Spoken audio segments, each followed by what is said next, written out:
Está ouvindo Manhã na Clube.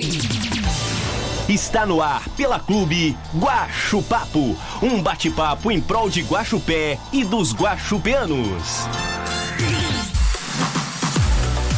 Tá no ar a edição do Guaxupapo desta segunda-feira aqui pela Clube FM e hoje vamos falar sobre Fevereiro Roxo. Aproveitar aí que iniciamos já o mês de fevereiro, né? Já no comecinho do mês, vamos falar aí sobre o Fevereiro Roxo, um mês de atenção a doenças raras, autoimunes, né? E que não possuem cura. Para isso, estou recebendo aqui nos estúdios da Clube a coordenadora de atenção primária da Secretaria de Saúde de Guaxupé, a Vanessa Bueno. Primeiramente, bom dia, Vanessa, seja bem-vinda aqui aos nossos estúdios. Eu que agradeço a oportunidade, a todos os ouvintes da Rádio Clube, muito obrigada pela presença e vamos falar um pouquinho aí o que é o Fevereiro Roxo. Vamos lá, bem, Vanessa, eu vou começar o nosso bate-papo nesta manhã te perguntando o que é o Fevereiro Roxo, né? Que a gente fala, né, que todo mês tem um mês dedicado a alguma coisa e muitas das vezes fica muito fácil do pessoal sempre lembrar do Outubro Rosa e do Novembro Azul e os demais meses ficam meio esquecidos, né? O que é o Fevereiro Roxo? Vamos explicar então para todos que estão nos ouvindo que o nosso Ministério da Saúde, ele promove um cronograma de ações mensais que a gente trabalhe patologias existentes e que são promovidas durante todo o mês as ações em saúde. Então ele faz com que nós, né, que somos atuantes na área da saúde, dentro de atenção primária, né, que a vertente desse trabalho é que a gente faça prevenção até mesmo chegar na área curativa. Então, o que nós queremos? Nós queremos tratar o nosso paciente nos primeiros inícios dessa doença, né? No caso do Fevereiro Roxo, a gente vai trabalhar os cuidados com o paciente com Alzheimer, né? Com lúpus e fibromialgia. Então, voltadas essas ações para que a gente busque esse cuidado para o paciente que já tem essa patologia instalada e que a gente possa fazer o amparo, o cuidado com acompanhamento clínico, medicamentoso, né, assistência à enfermagem, da equipe multidisciplinar, para que melhore o fator de vida desse paciente. Então, o que é mês a mês? O Ministério nos obrigar, né, nos colocar uma vertente de todo mês vamos ter um cronograma de algumas patologias existentes que nós precisamos trabalhar e dar uma ênfase nos cuidados. Então é isso que o Ministério pede pra gente. Entendi. E no mês de fevereiro, como você adiantou aí pra gente, é um mês de cuidado nas doenças de Alzheimer, fibromialgia e lúpus. E lúpus, essas três doenças. Vamos falar um pouquinho dessas doenças? Vamos lá. Então assim, a cor foi escolhida através do mês de fevereiro, né, para conscientizar o mal de Alzheimer, de lúpus e fibromialgia. São doenças diferentes, classificadas como doenças crônicas e incuráveis. Então fica uma questão muito preocupante para a gente, quanto cuidadores, como dar apoio para o paciente, né, que já está sofrendo com essa patologia existente e como que a gente vai fazer o amparo também para os cuidados familiares. Por que isso? À medida que você tem um diagnóstico de um paciente com Alzheimer e a gente sabe que o processo sendo avaliado no início, a gente consegue minimizar muitas coisas. Com certeza. Né? E aí a gente também tem que dar o suporte para a família, porque como que fica o cuidado com o paciente no dia a dia e mais o familiar que está ali, né? Mudando todo o seu habitat, mudando as vertentes dos seus hábitos do dia a dia para fazer os cuidados da pessoa que mais ama, né? Então vamos falar um pouquinho do Alzheimer, né? O objetivo dessas ações que o Ministério da Saúde promove é orientar a população para que essas doenças sejam identificadas ainda em fase inicial. É isso que nós, cuidadores em saúde, né, atuantes dentro da atenção básica, nós promovemos entender fases iniciais para que possamos ter o quê? As sequências de tratamentos, né? Os sintomas, eles são melhores, controlados ou retardados quando a gente consegue diagnosticar a fase inicial dessas doenças. E podemos promover uma qualidade melhor de vida para os pacientes, seus familiares que estão acometidos com essa doença. Então, qual que é o foco nosso do mês de fevereiro trabalhando dentro da atenção primária? É trazer esse paciente para dentro na hora que o agente comunitário está fazendo aquela visita no domicílio, que o agente possa ter a percepção de não só como está o paciente, mas como está o cuidador dele. Como é que está aquela esposa ou esposo, os filhos que estão com o paciente no dia a dia. E nós vamos ter uma palestra no dia 13, às 15 horas, lá no Teatro Municipal, com o Dr. Dimas, abordando esses cuidados, esse olhar dessa equipe multidisciplinar, para treinar os nossos olhares em prol daquela casa, no habitat dele. Nós vamos ver como que eles estão no dia a dia, mas dentro da sua residência, não dentro do consultório médico.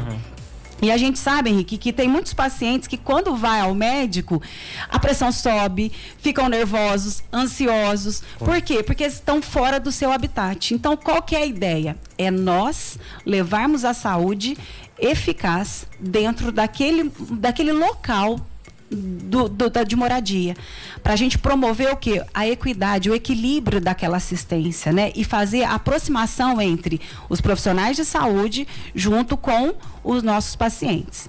Então vamos falar um pouquinho do Alzheimer. O Alzheimer é um transtorno degenerativo, progressivo, né? Ele vai aumentando os sinais e sintomas ao decorrer do tempo, né? Ele manifesta pela deteriorização cognitiva e da memória, além do comprometimento progressivo das atividades de vida diária. Então, como que a gente pode falar sobre isso? Quando fala doença progressiva, a gente sabe que ela tem o quê? Uma vertente de ser... ela vai avançando ao decorrer do tempo, e se a gente consegue detectar precocemente os sinais e sintomas desse paciente, a gente consegue retardar algumas ações, algumas evoluções dessa doença, né? O primeiro sintoma mais característico quando a gente tem observação do Alzheimer é a perda da memória recente. Falei alguma coisa agora e já esqueci imediatamente.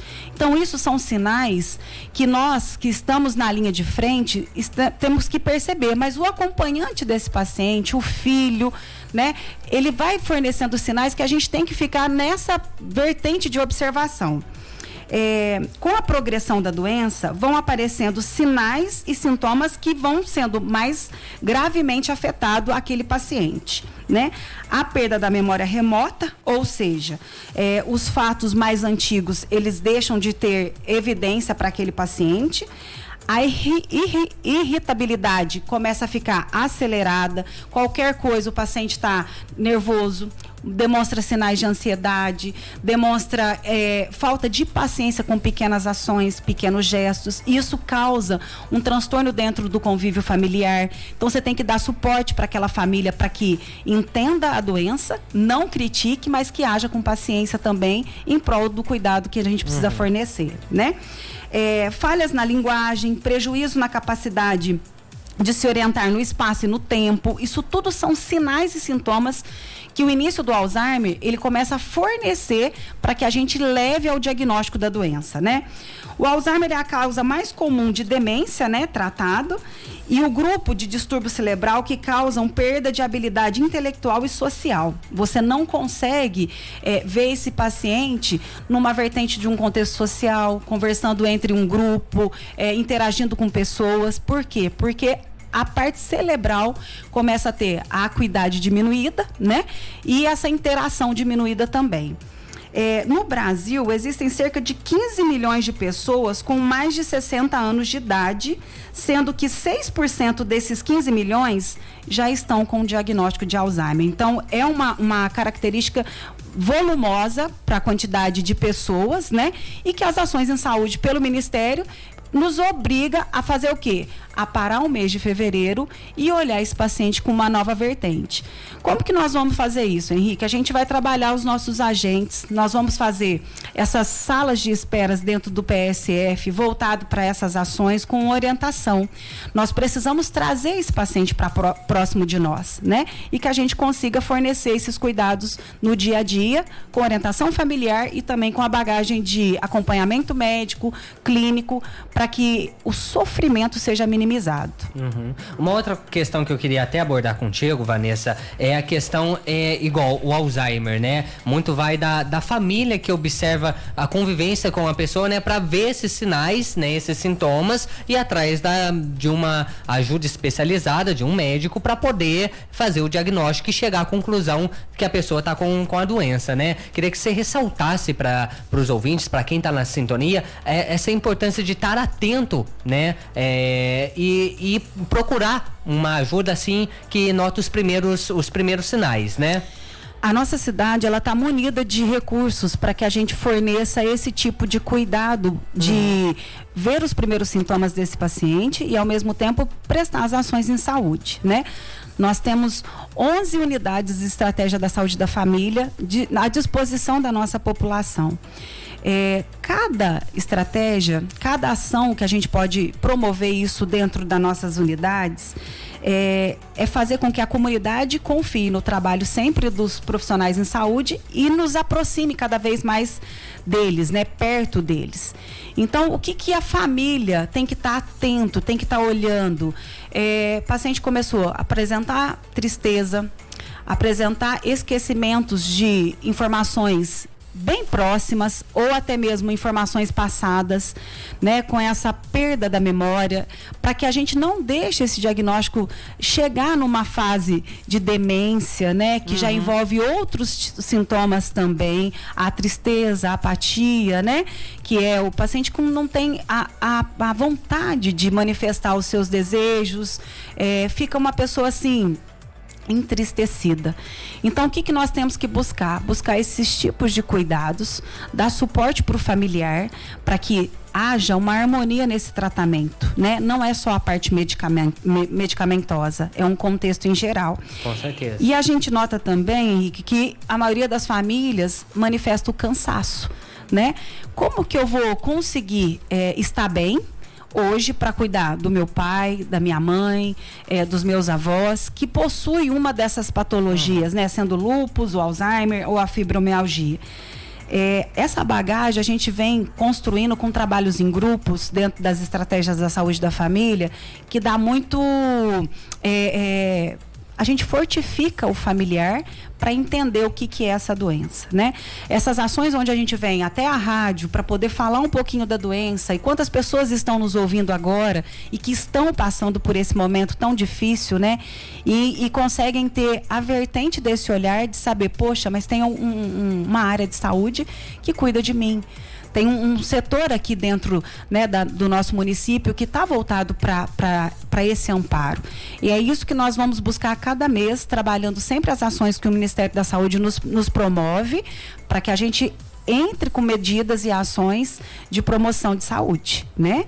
Tá certo. Vanessa, queria agradecer a sua participação aqui com a gente, viu? Muito obrigado. E deixe os microfones abertos aí para sua última mensagem, suas considerações finais.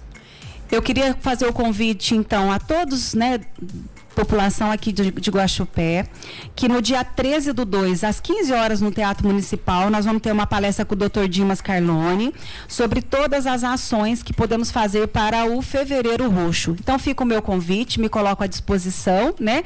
Nós somos um grupo de coordenadores dentro da atenção primária que estamos muito envolvidos e empenhados a ajudar a vertente da saúde, a fazer nosso município, né, ser melhor.